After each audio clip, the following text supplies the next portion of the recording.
El umbral del dolor es un concepto médico que define el punto exacto en el que una sensación se transforma en sufrimiento. Es ese límite invisible que marca el daño provocado por algo físico o emocional.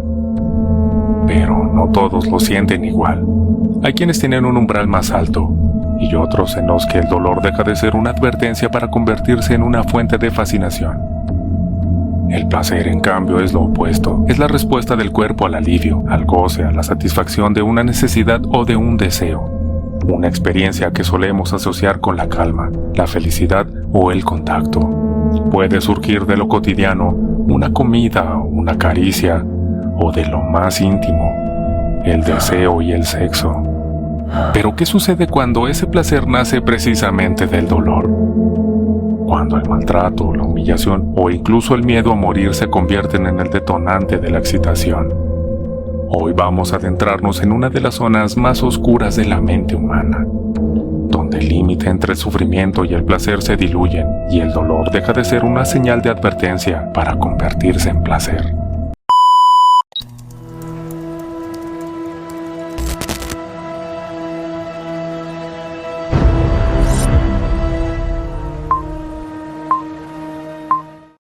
Desde hace siglos la humanidad ha explorado el límite que separa el placer del sufrimiento, a veces con curiosidad y otras con miedo.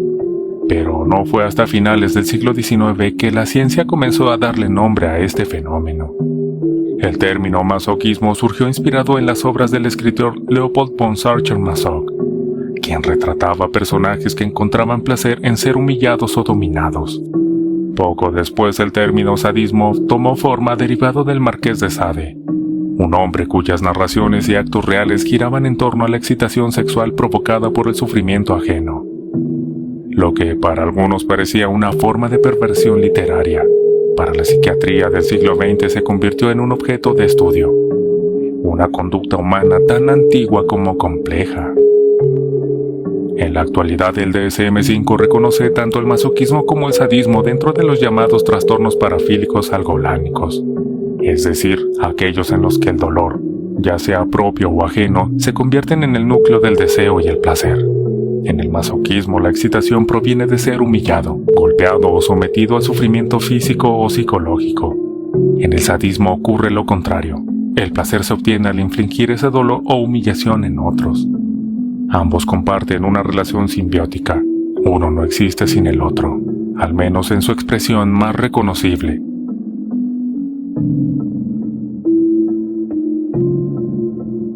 Tener fantasías o conductas de este tipo sádico o masoquista no implica necesariamente un trastorno. Solo se considera trastorno parafílico cuando esas conductas causan malestar significativo en la persona o implican daño, sufrimiento o riesgo para otros. Tanto en el masoquismo como en el sadismo, la excitación suele estar ligada a elementos simbólicos. El poder, la sumisión, la culpa, el castigo o la humillación. No siempre se trata de violencia física. Muchas veces el estímulo se encuentra en la sensación de rendirse o de dominar, de ser objeto o ser verdugo. Pero cuando ese deseo se vuelve una necesidad persistente central en la vida sexual y emocional del individuo, el dolor y el placer dejan de coexistir como juego y se transforman en una prisión. Según los estudios clínicos, estas conductas suelen manifestarse desde edades tempranas, la adolescencia o incluso la infancia en su etapa cercana a la adolescencia, y pueden permanecer estables a lo largo de la vida. Algunos casos evolucionan hacia formas benignas y controladas, mientras que otros derivan en patrones compulsivos que llegan a invadir todas las esferas del funcionamiento personal. En los contextos forenses, el sadismo sexual ha mostrado una relación directa con agresores que obtienen placer de la humillación o el sufrimiento de sus víctimas, lo que convierte esta parafilia en una de las más peligrosas. Sin embargo, detrás de cada definición médica hay una historia psicológica más profunda, una donde no se mide con síntomas sino con pulsiones, porque el sadismo y el masoquismo no son solo comportamientos, son formas en que la mente transforma el deseo de poder y el dolor en significado. Desde la psicología, el masoquismo y el sadismo no se reducen a una conducta sexual. Son expresiones complejas de cómo el ser humano asocia el placer, el poder y el sufrimiento. Ambos fenómenos comparten una raíz en común. la búsqueda de intensidad emocional. En el sadismo, esa intensidad se alcanza a través del control y la dominación del otro. En el masoquismo, mediante la entrega, la vulnerabilidad o incluso el dolor. En ambos casos, el sufrimiento no se interpreta solo como daño físico, sino como un lenguaje emocional. Sigmund Freud fue uno de los primeros en mirar de frente ese abismo. Para él, el sadismo nace cuando la agresión, una pulsión tan humana como el hambre o el sueño, se fusiona con el deseo. Dominar, humillar e infligir dolor se convierten en una fuente de excitación. Pero en el masoquismo ocurre algo más desconcertante. La misma energía se vuelve hacia adentro. El sujeto convierte su propio sufrimiento en el medio para obtener placer. No es solo que soporte el dolor, sino que lo necesita. Freud decía que dentro de todo ser humano existe una tensión entre el impulso a destruir y el impulso a conservar. Y en esa lucha, el masoquista se sitúa en un punto de contradicción. Busca el dolor, pero no para morir, sino para sentirse intensamente vivo. Por eso diferenciaba entre masoquismo primario, profundamente ligado a una pulsión de vida y muerte, y uno secundario que aparece como un retorno del sadismo hacia sí mismo. El placer del sometimiento entonces sería la otra cara del placer de dominar. Décadas después, Jacques Lacan retomó esta idea, pero la llevó a un terreno mucho más simbólico. Para Lacan, el masoquista no busca el dolor en sí, sino convertir el dolor en el objeto del deseo del otro. El cuerpo, la humillación o el sufrimiento se vuelven un lenguaje y una herramienta para obtener atención. El sadismo y el masoquismo, según Lacan, no son opuestos. Son dos posiciones dentro del mismo juego del deseo, dos maneras de participar en una economía del goce, donde el placer ya no se detiene ante el límite del dolor, sino que lo atraviesa para ir más allá. A eso Lacan lo llamó jouissance, un goce que no busca la satisfacción, sino el exceso, un tipo de placer que se alimenta de lo que produce el dolor. Y ahí es donde lo psicológico y lo simbólico se mezclan. El sadismo y el masoquismo son manifestaciones profundas de cómo el deseo humano puede deformarse, sublimarse o desbordarse. Y cuando esa necesidad de someter o ser sometido sale del espacio del consenso, es cuando esa línea entre el deseo y el delito empiezan a borrarse. La mente humana transforma el sufrimiento en significado, y en esa frontera entre el placer y el dolor, el psicoanálisis encontró uno de los reflejos más inquietantes de nuestra naturaleza. La idea de que a veces el sufrimiento no destruye, sino que da sentido. Algunos asesinos emblemáticos del pasado cumplían con creces este tipo de perfil sádico. Encontraban el placer en la dominación, el control y la humillación. Dennis Rader, conocido como BTK, no era un asesino serial cualquiera. Fue un asesino que encontró en la parte más oscura de su mente un placer indescriptible. Lo que comenzó como una fantasía pronto encontró un camino para convertirse en el sello personal de sus asesinatos. Atar, torturar y matar eran una expresión literal del placer que le provocaba hacer dichas cosas. Durante 17 años, entre 1974 y 1991, Rader aterrorizó Kansas City, con al menos 10 asesinatos y cartas enviadas a la policía y los periódicos locales.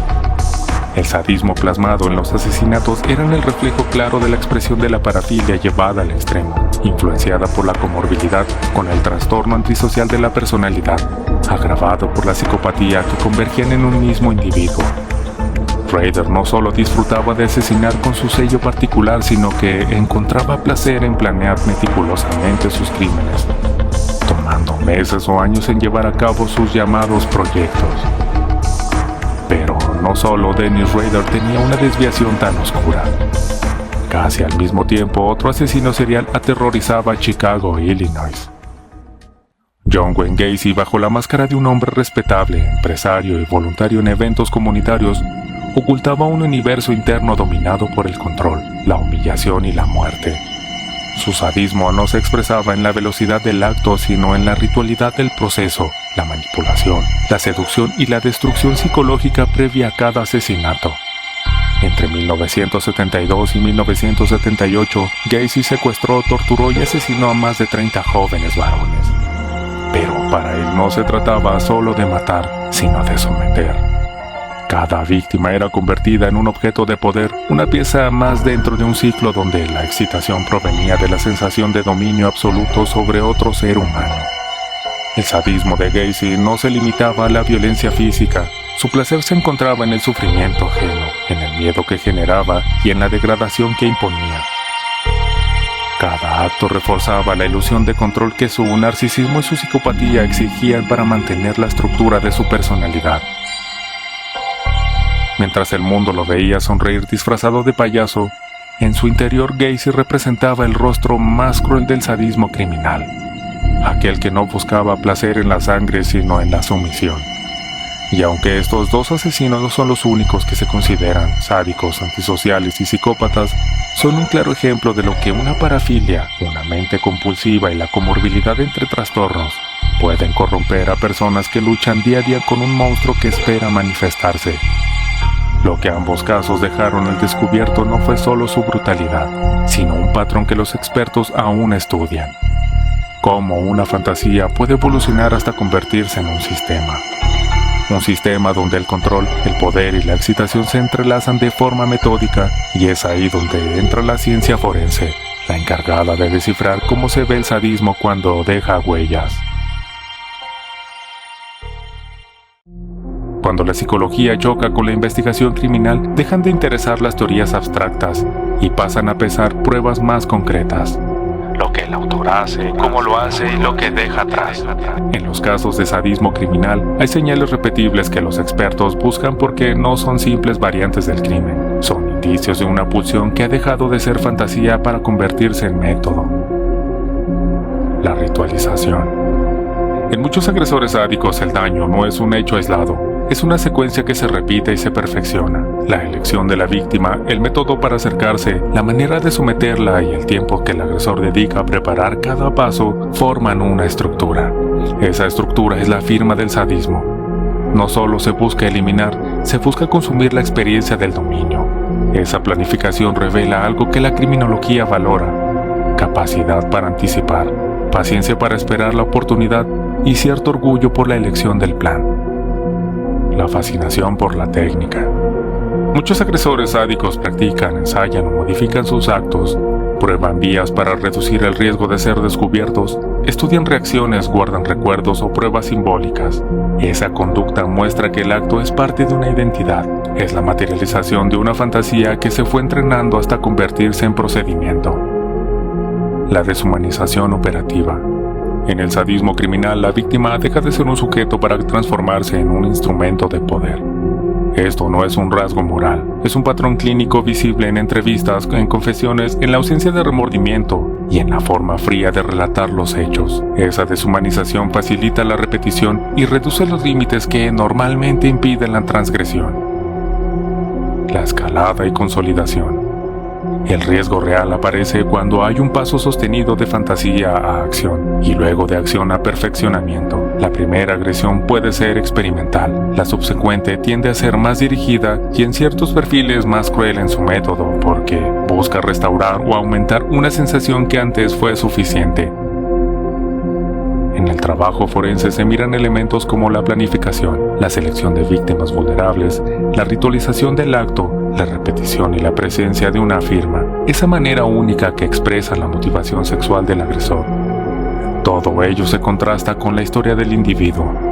Fantasías persistentes, consumo de material que erotiza el sufrimiento, antecedentes de agresiones y rasgos de personalidad que reducen la empatía.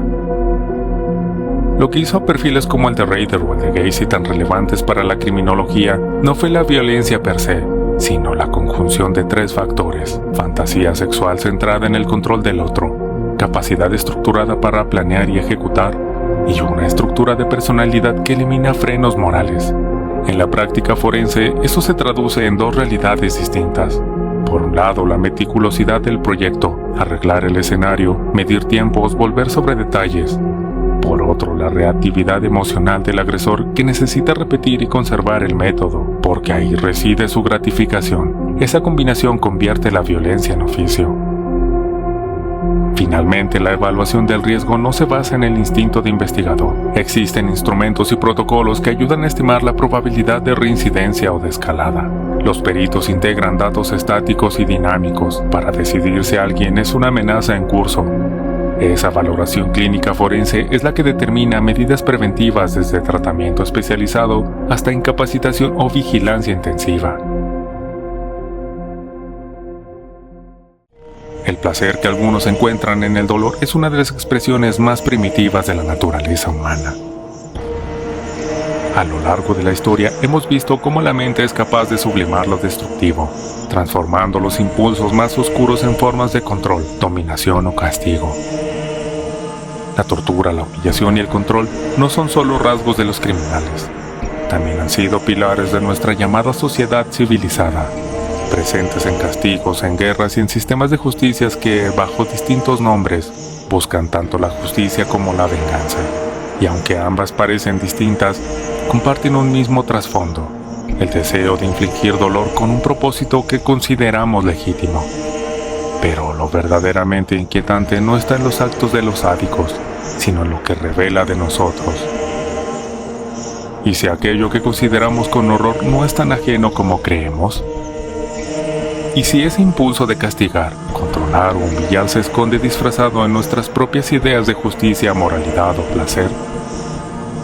Tal vez el bienestar que sentimos al ver castigado a quien ha roto la paz no sea tan diferente del goce que siente quien la destruye. Porque al final la frontera entre justicia y venganza, entre placer y sufrimiento, no siempre es tan clara como nos gustaría creer. La mente humana, individual y colectiva sigue siendo un terreno donde el dolor y el placer se reflejan mutuamente, y donde lo monstruoso a veces solo necesita un contexto para parecer humano. ¿Y tú, en qué encuentras placer? Déjame tu respuesta en los comentarios, y si este video te gustó, no olvides compartirlo, suscribirte y activar las notificaciones para seguir explorando los secretos de la mente criminal.